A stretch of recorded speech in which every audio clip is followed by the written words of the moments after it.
Hello, everyone. Welcome to Melissa's Musings. This is take two. We'll see if this works. So I'm going to try and bring in our awesome guest, Lucas, today. Oh, is it working? Is it working? Yay! Hey!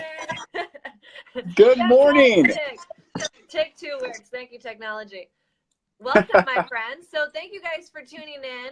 Oh, thanks, Alex. I'm glad you like the outfit. So thank you guys for tuning in to Fabulous Friend Friday. We've got an awesomely fabulous friend, Lucas. Lucas is so inspiring to me, so it's an honor that he's inspired by moi. But do you want to introduce yourself to our audience so they know who you are?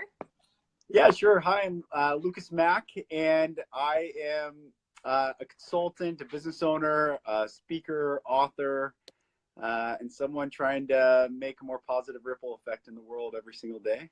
And I'm honored to be alive with you. So can I share that I was watching you? I thought we had met before. And so I've been watching your live videos for a while and thinking that we had met, but we never had. You just look like someone that I knew. Yeah, when I first met Lucas, like, what was it, like 2 weeks ago now? When I first met Lucas, he was like, "It's so good to see you." And I was like, "Oh my goodness, I must know this friendly man." I was like, I love him. He's so friendly. And it was amazing because we actually didn't know each other, but he watched me live and like, I was like, we must be best friends. And we were best friends like instantly. Yeah, that's right. Yeah. We hit it off. So it's been incredible, really, getting to know Lucas and being aware of his journey. And this week we were chatting about some lessons that we both learned in terms of ego and really how being aware of your ego and what you're committed to. So like, even though you've got this ego conversation, having a commitment to your truth and whatever that looks like allows you to shift from that ego conversation and not go into like a downward spiral. So what's been coming up for you this week around that? Well, you know, it's interesting. We had met through a leadership program and ALA, which has been amazing. And they helped frame essentially a narrative of how to stand in your strength. For me, they helped me stand in my strength and come up with some narrative around who actually I am and who I can be every single day in the world. However, sometimes life's, as I've heard it said, and things happen, and it can shift us out of that. Shifted me out of it, certainly. And this week, starting the week, Monday morning, I was not in necessarily a good space. I was a little down. A whole bunch of events had happened recently that just were like getting speed bagged by life. And love those days. Who out there who's watching right now loves those days? Give us a little heart if you are aware of what those days feel like. When life speed bags you in the face, duck.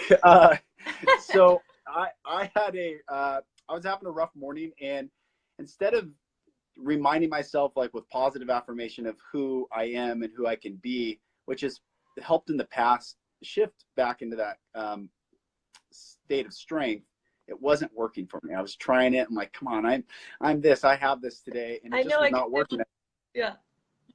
You feel like that kind of the pit in the stomach feeling like, man, it's not happening. So instead I turned at that feeling and I told it basically shut its mouth, and in a non-appropriate for a live way, but yeah, exactly. And I hacked that feeling, and immediately when I did, it went away and I shifted back into the pocket. And that was a big move for me because typically I'm trying words of affirmation and positive thinking and motivational videos and all of the things that have worked in the past. This time it wasn't working as well. So turning on that negative feeling and basically saying it's a lie. It doesn't belong. It's not the truth. It's not who I am.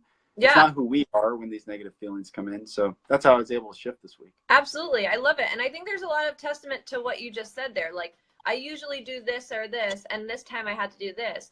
Knowing that there's not just one way to do this is a really important aspect. Like on certain days, those positive affirmations are what's going to be able to shift you out of an ego conversation, right? And then on other days, you quite literally are going to have to be like, get the F out of my space. I hear you, but I know it's not true. So I'm going to shift into something different. And I think that's really powerful because for those of you who are watching, I can guarantee that at times you've had ego conversations, right? If you've had an ego conversation, put a 1 in the box, because I know we're all in this together. But the deal is that there's no one right way or wrong way to handle that. It's, however, the awareness piece is huge. So if you're at least aware of the fact that it's happening, that's massive, because you can then shift from it. And the shifting, whatever that looks like, there's no right or wrong to it. So if it's a day where you just need to be like, you know what, I'm going to journal, or I'm going to do my positive affirmations, or today it gets the FU because it's not working for me. That's really Yeah. the power there, because you have to powerfully step in and be like, no, I'm not listening. Which is, I think, a little odd for people. It definitely was odd for me to like speak to this feeling and saying, no, it's not right. You know, like in Buddhism, they talk about the monkey mind that's trying to like always latch on and always attack you. And there's lots of different words for it. The ego's, you know, what we're talking about, it's the same I like the description. monkey mind. That's a good one. You know, I like it too, because it's just annoying. It just wants to always tap on us and get our attention and take us away from who we actually are and our core strength. And just having the freedom and permission to tell those negative feelings, you're a lie, get out of my mind, get away from me, you do not belong, because it's not who we actually are.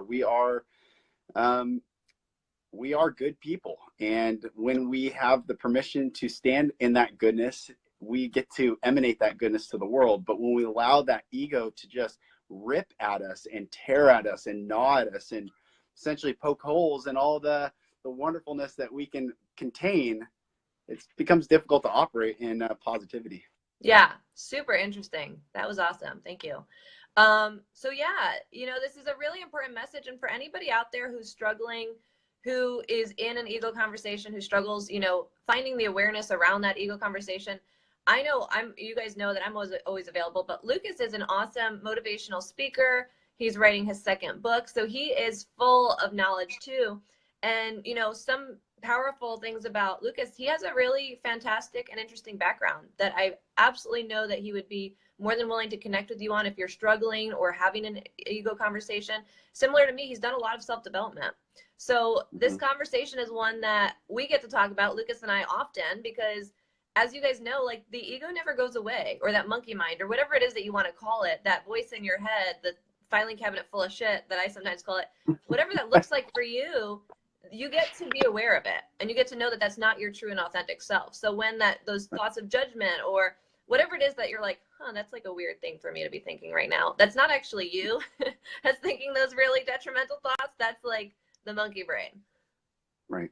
It's important too, I think, to acknowledge that, and then that's where the healing comes from, is when you can acknowledge that that's actually not me, it's these thoughts that gnaw at me or gnaw at us.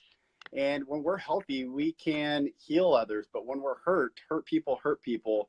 And so often when we're hurt, we're enabling. I know I've lived with a lot of pain, and I've caused a lot of pain because of that. And it wasn't until I was able to really go in to that place of pain and acknowledge that, yes, these things happened. However, I have a voice in those moments now to speak and say, that's not me. That didn't belong in my life. That wasn't part of a healthy journey for me, and able to shift now.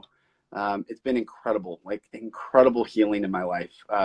I'm a better husband, a better father, better friend.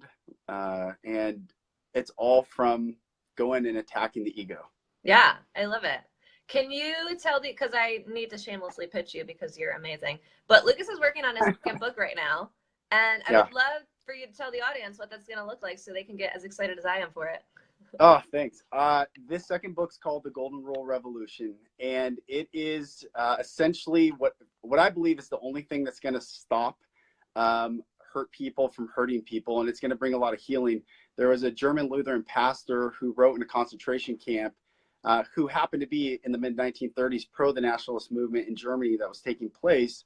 But once the Nazi Party platform became the eminent platform for Germany, started speaking out against it. And he wrote, first they came for the Bolsheviks. I said nothing because not a Bolshevik. Then they came for the trade unionists. I said nothing because not a trade unionist. Then they came for the Jews. I said nothing because not a Jew. And when they came for me, there was no one left to speak. And this book is essentially to strip away the labels and the narrative and the yes, we are tribal as people and birds of a feather flock together, but this book's intention is to get the largest flock in the world to be those of people with intention to love all people and not to see labels as divisive measures to separate us from another human being. And so it's a movement. You know, we're coming up to the 60-year anniversary of the Summer of Rage. Yesterday was the anniversary of Martin Luther King's assassination, and there, you know, Bobby Kennedy was killed 60 years ago, and just a lot of sad and terrible things can happen on a grander scale, not just in our personal lives, when, you know, hurt people are allowed to act. So I'm excited about this book. It's going to bring a lot of healing and a lot of freedom for people to stand in their power. I love it. Just the title gets me stoked. That was a good name, man. Thanks. I'm like, oh, it's so good. Thanks.